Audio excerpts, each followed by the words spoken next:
18 days before elections, no? Ano ba yung mga dapat bantayan sa ganitong stage, no? Ubra ba rito yung, di ba yung mga inflection points, tapos yung biglang paninira to push certain candidates and to pull others down? In the last 18 days, absolutely, ang mangyayari ngayon, bakbakan. Again, for the 11th to 14th spot, puro yan siraan, puro bakbakan, labasan ng dumi, may kasamang fake news. Unfortunately, that's really where the action will happen now. 11th to 14th spot, that's going to be a pig pen. It will be a pig pen. Magmamatter ba yung alliances o kaya yung ticket? Kunwari, magkakasama kayo sa 12 or kayo mismo magbabakbakan? Oh yes, kayo mismo magbabakbakan, unfortunately, in Philippine politics. Normally dapat di mangyari yan, pero sa ibang lugar siguro ang ticket ay bonded by ideology, pero sa Pilipinas, every man for himself. Ang analogy dyan, parang parang may isang exit na lang eh. Tapos ang dami nyo pa, patakbo kayo lahat, tulakan na yan. Parang Squid Game. Squid Game na yan, exactly that. Meron ba kayong mga napapansin na lately na parang black ops against those candidates na mukhang nanganganib? Kasi 'di ba, 8 down, yan ang delikado, tama ba? Ano ba yung Yep. safe space dyan? Well, you got it. Ako 8 up, I'm okay. Siyempre, I won't rest. Pero 8 down, dyan talaga yung mga bakbakan. Tira mo, lumalabas na yung mga yung mga kaso na vote buying. Diba? Napansin niyo, lumalabas na yan. Mga kandidato na binibigyan ng COMELEC ng show cause order are suddenly popping out of the woodwork. Biglang nalabas yung negosyo na prime water sa mga bilyar. So maraming dyan, maraming black propaganda dyan. Teka lang, yung issue ng prime water tsaka yung sa show cause order against Camille Villar. Pero legit issue yun, di ba? It is a legit issue which is being amplified. Amplified. So it will run the gamut from legit issues to outright fake news and everything in between. Hindi kasi ang sa akin dyan, kung ayaw nyo mabiktima ng ganyang amplification of issues which can be deemed propaganda, wag ka mamigay ng premyo tsaka pera sa campaign sorties, di ba? Sa akin, simple lang. If you do not want to be extorted, don't do anything extortionable. That's it. Tama ka. Ikaw, Senator, may mga napapansin ka bang mahal na senador na mga what can be construed as black ops? Katulad ng sinasabi ko kanina, no? Maraming mga kandidato ang talagang nagbo-vote buying in varying forms. Pero bakit mo ini-specify si Camille Villar? No, yung member allegedly ng administration slate, bahagi ng pinakamayaman na pamilya sa Pilipinas, di ba? Tapos yung personality niya hindi naman kasing gaspang ng katulad ng personality namin ni Christian, no? So ba't ako nadadamay dyan? So bakit siya na tina-target mo, di ba? Ibig sabihin, there must be something there, no? Walang basta-basta mangangahas eh. In a landscape na ang daming nagbo-vote buying. Sana lahat yung kasuhan. Hindi ko sinasabi na hindi dapat kasuhan si Camila. Sinasabi ko lang Why the targeted effort? What's happening, no? What's happening?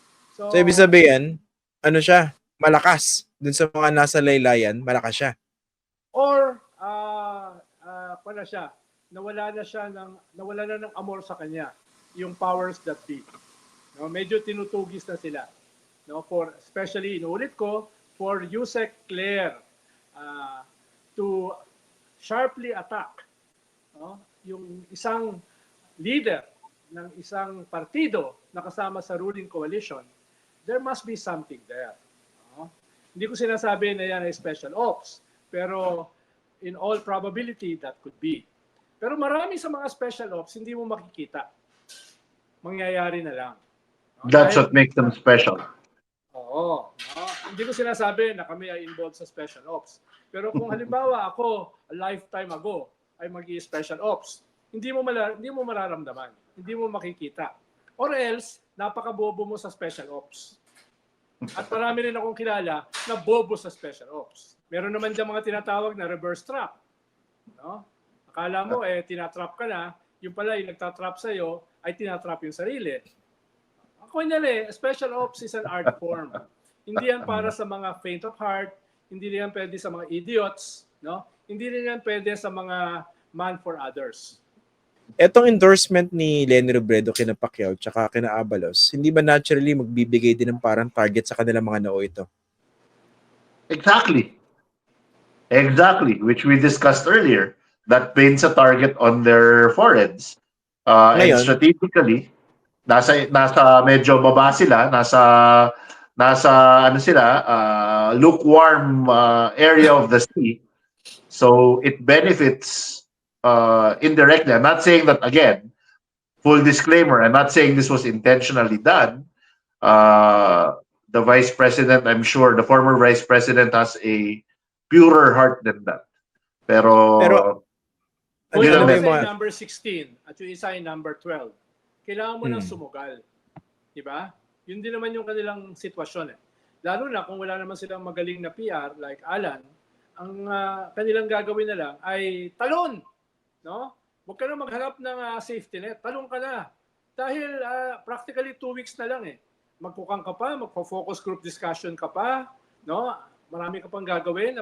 Pang ka na, instincts na yung gamitin mo.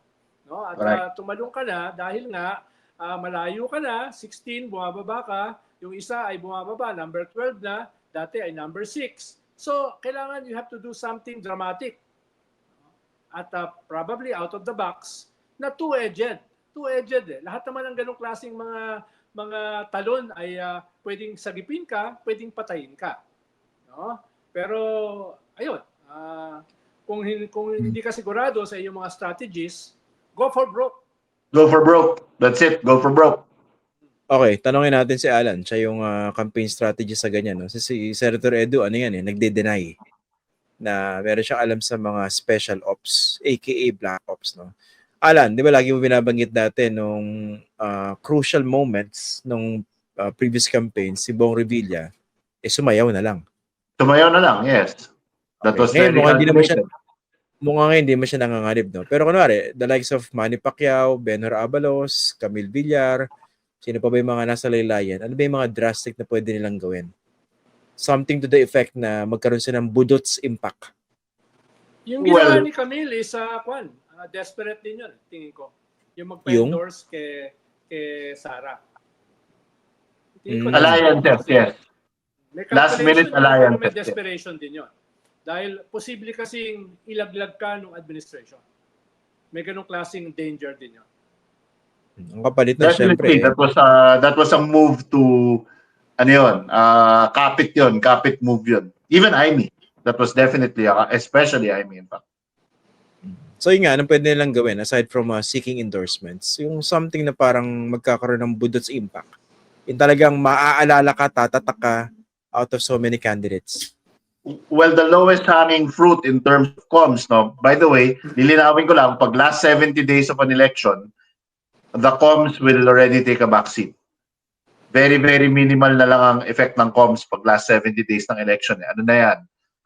Machinery and money quadrant na naglalaro pag last 70 days. Pero ang number one, iniingatan mo dyan talaga, huwag kang magkamali. Don't make a catastrophic screw up like one Christian Sia, for example, na sumadsad yung kanyang buong political career because of one hearing.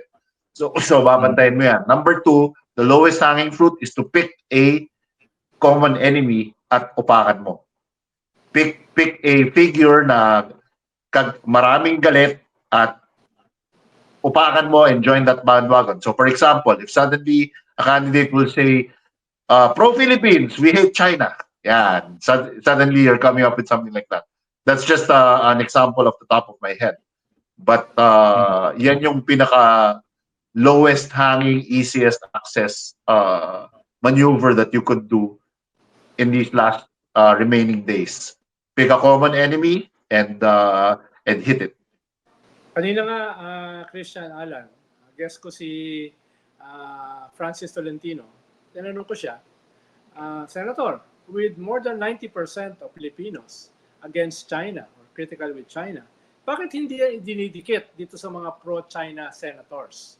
No? At bakit hindi ito ginagamit nung administration slate maliban kay presidente na hindi naman kandidato? Bakit hindi ito ginagamit nung kanyang mga senatorial candidates? Ang sagot niya, inamin naman niya, takot sila sa China. Ano yung pwedeng gawin sa kanila? So, mga halimbawa yan ng mga